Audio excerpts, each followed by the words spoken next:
Last time मैं आपको national news पे डिबेट पे मिली थी और उस टाइम पे मैंने आपके लिए कुछ गलत बोला था। जब मैं सोचती थी कि ये बाबा सब ढोंगी होते हैं, मतलब बाबा कुछ नहीं होते, जो होते हैं बस कृष्णा ही है सब कुछ, बाबा नहीं होते हैं। बट जब मैं यहाँ पे आई वृंदावन और मैं आपके आश्रम में आई और यहाँ की सेवा को देखी, जिस तरीके से आप इतनी विध माताओं की सेवा करते हो, इतने सारे बच्चों का लालन पालन कर रहे हो, और तो और पूरा टाइम आपका 24 घंटे जो आपका किचन ओपन रहता है और इतने लोग प्रसाद के रूप में भोजन ग्रहण करते हैं, वो देखकर मेरी सोच बिल्कुल ही चेंज हो गई है। और आपको जब मैंने नेशनल न्यूज़ पे देखा था तो मुझे आपको देखते ही लगा था यार मैं कुछ गलत बोल रही हूँ। आप में ना कृष्णा की झलक दिखी मुझे, और पहली बार ऐसी लाइफ में है कि मैं अगर किसी को मानती हूँ तो वो आप हो, और इतनी दूर से दोबारा आपसे मिलने आई हूँ मैं यहाँ पे।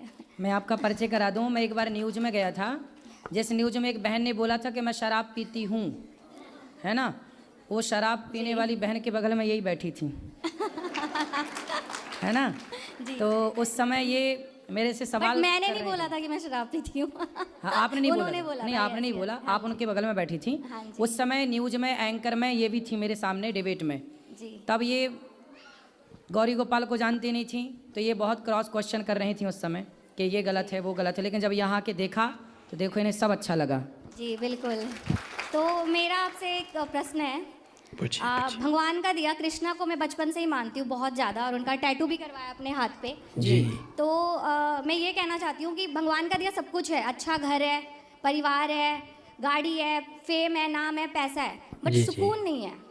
तो ये सुकून कैसे मिलेगा? जब मैं कृष्णा से जुड़ती हूँ तो मुझे सुकून मिलता है, बट इतना ज़्यादा अपने काम में बिजी रहती हूँ कि मुझे टाइम ही नहीं मिल पाता कि मैं उनसे जुड़ पाऊँ। तो उसके लिए क्या करें? जब से आप वृंदावन आने लग गई हैं, जब से आप थोड़ा कथा सुनने लग जाएंगी जी, तो आप देखेंगे कि आपको बहुत सुकून मिलेगा। कथाएं सुनिए, वृंदावन से जुड़े रहिए और कथाएं सुनते रहिए। धीरे धीरे आप इतना परिवर्तित अपने आप को देखेंगी, बदली हुई, कि आप सोच नहीं सकते।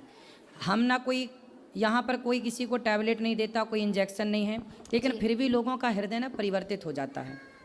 मैं आपको बताऊं, कल की एक बात, 3 भाई हैं, तीनों भाई आपस में बात नहीं करते थे, 3 देवरानी जेठानी, 3 भाई की 3 पत्नियाँ।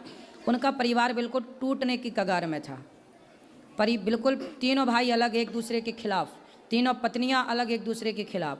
लेकिन मैंने केवल उनके साथ आधा घंटा समय दिया, और उस आधा घंटा में उनके वर्षों, मतलब 10-10, 15-15 साल पुराने घाव आधे घंटे के अंदर मैंने भर दिए, और वो मिलजुल के इसी कथा में वो एंजॉय कर रहे हैं। पूरा परिवार अब साथ में घूम रहे हैं, तीनों जेठानी देवरानियाँ, तीनों भाई सगे। बाप खुश, माँ रोती रोती आई मेरे पास, महाराज जी मेरा बेटा जा रहा है, नहीं सुन रहा है, लेकिन कथा के प्रभाव से केवल आधे घंटे मैंने बात की उनसे। देखो ये प्रभाव है। तो आप सुनिए कथाएं, आपको पता ही नहीं लगेगा कि आप कब बदल गई। वैसे भी देखो हम न्यूज़ पहुँचे तो उतने से इतना परिवर्तन हुआ कि आप खिंची चली आई वृंदावन। जी बिल्कुल, ऐसे ही परिवर्तन होगा कथाओं से। आज की युवा पीढ़ी सत्संग से हट गई, इसलिए डिप्रेशन में चली गई। काश सत्संग से जुड़ी रहती तो वो ऊंचाई तो पाती। आप कामयाबी तो पाएँ, कामयाबी पाने के लिए मना ही नहीं है, लेकिन कामयाबी पाकर भी सुकून जो आप कह रही हैं, वो सुकून तब आएगा जब पूर्ण रूप से भगवान के चरणों में समर्पण होगा, सत्संग होगा, आत्मज्ञान। क्या होता है ना कि सामने कमरा तो है, सामने व्यवस्थाएं हैं, पर लाइट नहीं है, अंधकार है। अंधकार होने से हमें दिखाई कुछ नहीं है, सब कुछ पर दिखाई नहीं पड़ रहा है। उसी तरह जीवन में अज्ञान का अंधकार छाया रहता है, इसलिए सब कुछ होते हुए भी वो सुकून नज़र नहीं आता, शांति। जिस दिन ज्ञान की रोशनी आएगी ना तो सुकून सामने नजर आएगा। अच्छा यहाँ सुकून है, यहाँ आनंद है। अब तो वैसे भी वृंदावन हर महीने आऊंगी, क्योंकि आप में कृष्णा को जो देखा है, तो हर महीने आपको देखना तो जरूर आऊंगी। खुश